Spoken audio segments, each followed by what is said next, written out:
ডিলং নামে এক পাহাড়ি গ্রামে থাকতো মালা। মালার বাবা ছিল কাঠুরে। মা মারা যাওয়ার পরে সংসারের সমস্ত কাজ মালা একা নিজের হাতেই করত। কিন্তু গন্ডগোল পাকলো সেদিন, যেদিন মালার বাবা কাঠ কাটতে গিয়ে গাছ থেকে পড়ে প্রায় পঙ্গু হয়ে গেল। আর একবার ভেবে দেখ মা, গভীর জঙ্গল, আর তুই একা একটা মেয়ে। মেয়ে তো কি হয়েছে বাবা?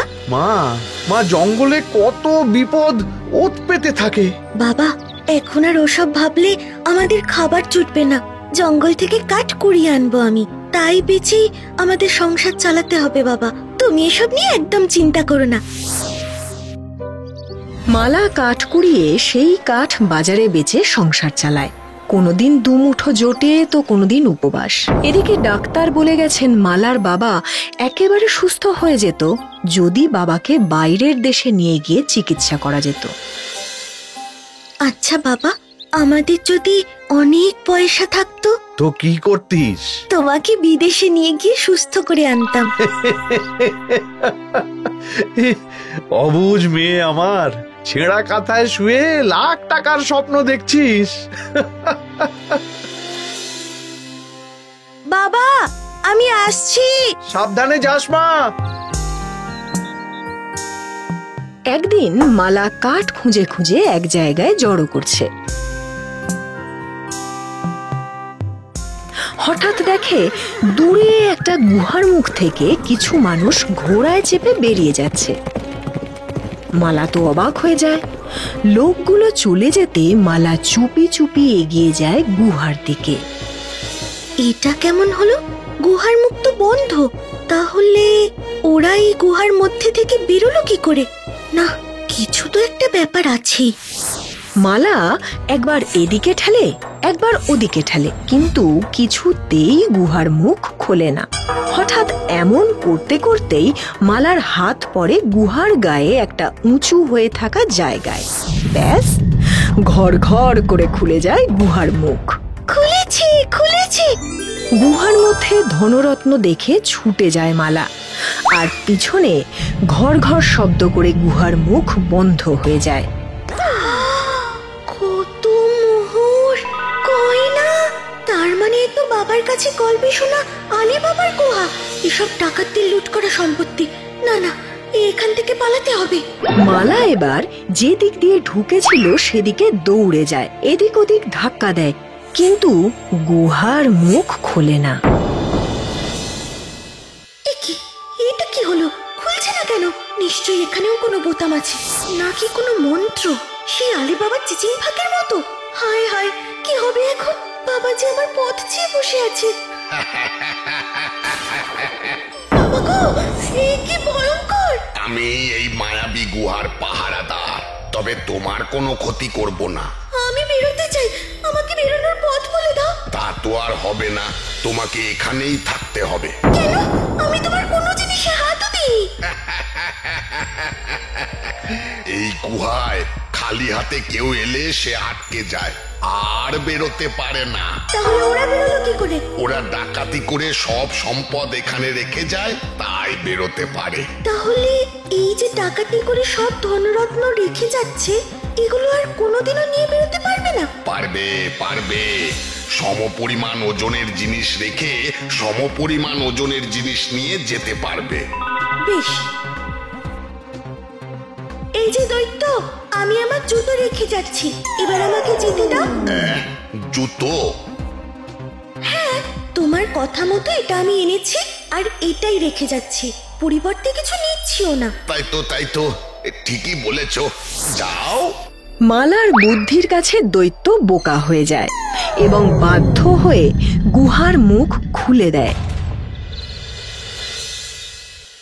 পরের দিন ডাকাতরা ফিরে এসে মালার সেই জুতো জোড়া দেখতে পায়। দেখি, এটা কার জুতো? কোন মেয়ের মনে হচ্ছে। এই গুহায় মেয়ে এলো কি করে, আর বেরোলোই বা কেমন করে? এ যে অসম্ভব। আরে সর্দার, এত চিন্তা করছো কেন? ধনরত্ন তো একই রকম আছে, কিচ্ছু চুরি যায়নি, ছেড়ে দাও। না না, দৈত্য, কে ঢুকেছিল এখানে, আর সে বেরোলোই বা কি করে? তুমি পাহারা দিচ্ছ না? না না না না না, সে মেয়ে তো জুতো জোড়া রেখে বলল খালি হাতে তো আসিনি। বাহ বাহ বাহ, क्या बात क्या बात, কি বুদ্ধি, চমৎকার।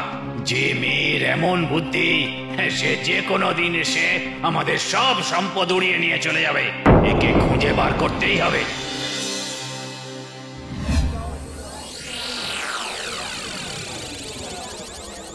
ইস, মধ্যিখান থেকে আমার জুতো জোড়া গচ্ছা গেল, সব আমার বেশি কৌতূহলের কারণে। ওদিকে সর্দার ছদ্মবেশে বেশ কিছু জুতো নিয়ে বিক্রি করতে বেরিয়েছে। জুতো নেবে গো, জুতো, কম দামে ভালো ভালো জুতো। দেখি যদি একটা কম দামে জুতো পাই।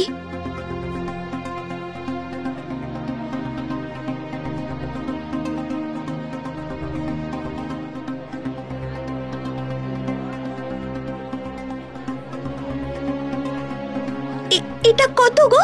খুব কম দামে, মাত্র 3 টাকা।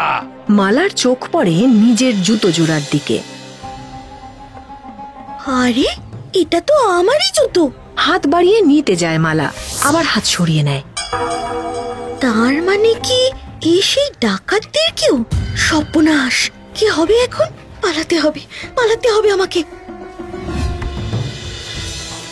মেয়েটা এই জুতোটায় হাত দিয়ে সরিয়ে নিল কেন? দেখলো অথচ নিল না কেন? তার মানে কি এই সেই মেয়ে? দেখতে হচ্ছে। জুতো ছেড়ে মালার পিছু নিয়ে সর্দার মালার বাড়ি চিনে গেল।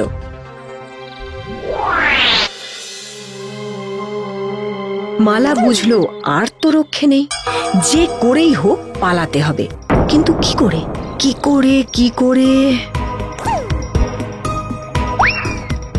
বাবা, আমাদের এখান থেকে চলে যেতে হবে। হ্যাঁ, চলে যাব? কেন? কোথায় যাব? জানি না বাবা, কিন্তু যেতেই হবে। এখানে আর আমরা থাকতে পারবো না, আমাদের ঘোর বিপদ। ওসব নিয়ে তুমি চিন্তা করো না, আমি একটা ব্যবস্থা করবই।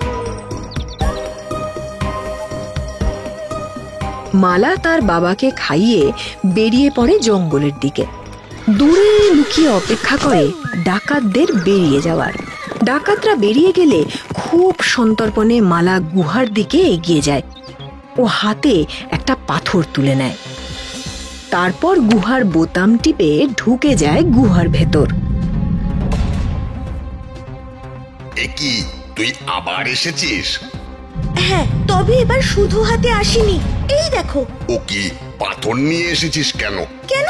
তুমিই তো বলেছিলে এই গুহায় আসতে হলে হাতে করে কিছু নিয়ে আসতে হয়, তাই এই পাথর এনেছি।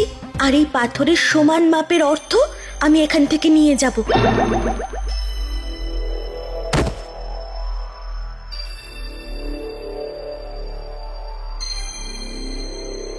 এই কথা বলে মালা ডাকাতদের জমানো ধনরত্ন থেকে ধনরত্ন তুলতে থাকে।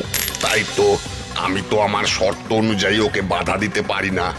মালা ধনরত্ন নিয়ে চলে যায়। দৈত্য শর্ত অনুযায়ী গুহার মুখ খুলে দেয়। এ কি করছিস মা? চিন্তা করো না, শুধু আজকে রাতটা লুকিয়ে ডাকাতদের চোখে ধুলো দিতে পারলেই হলো। না, এখন কেউ নেই, এই বেলা যা করার করে ফেলতে হবে। এবার মালা ধনরত্ন নিজের কোমরে গোজে এবং অতি কষ্টে বাবাকে পিঠে তোলে। পারবি না, পারবি না। আরে পারবো বাবা, পারবো, আমাকে পারতেই হবে। বাবাকে পিঠে নিয়ে বেরিয়ে যায় মালা। একটা গাছের আড়ালে গিয়ে লুকিয়ে পড়ে সে। মালা, এই যে সব ডাকাত। হ্যাঁ বাবা, চুপ, একদম কথা বলো না। যা, এই বাড়িতে ঢোক। এত বড় সাহস যে আমাদের ধনরত্ন চুরি করে। নিয়ে আয় মেয়েটাকে।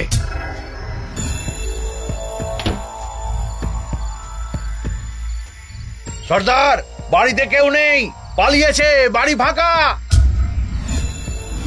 আর আমাদের ধনরত্ন? না, তাও নেই। কি বুদ্ধি, কি বুদ্ধি!